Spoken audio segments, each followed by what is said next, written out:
One, there's the emotion. And the negative emotion drains energy. It creates stress in our life, can create problems. And it may or may not be debilitating. So once again, if people are totally debilitated, then it may be that they've got serious psychological issues where they're going to need serious psychological help. But most people then are able to function, and it's just unpleasant, annoying, and you'd be happier if you didn't have that. So by removing the anxiety then it is going to allow them then to have less stress in their life and less stress as they approach the event.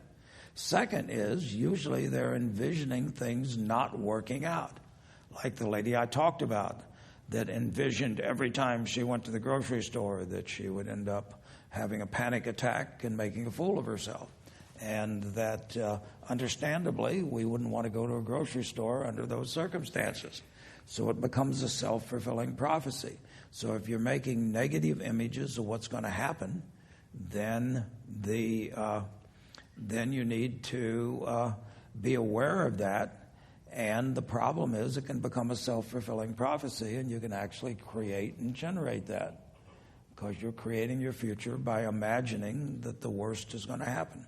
Now, if instead you imagine the positive, then that's not a guarantee that'll happen, but it's a lot better chance that it is going to happen.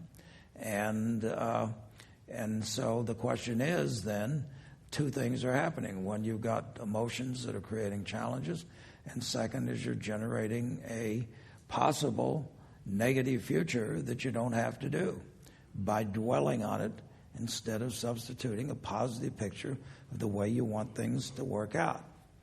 Now, some people call this positive thinking. That term doesn't particularly appeal to me, but nevertheless, there is a rationale for expecting the best and preparing for the worst, as they say. Also, then, another thing to be, once again, always careful of, and this is the warning, is that anxiety may serve a function. It may serve a function to get us prepared.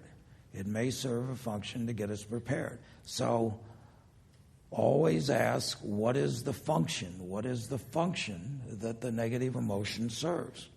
And then there may be necessary to figure out some alternative way to satisfy that function.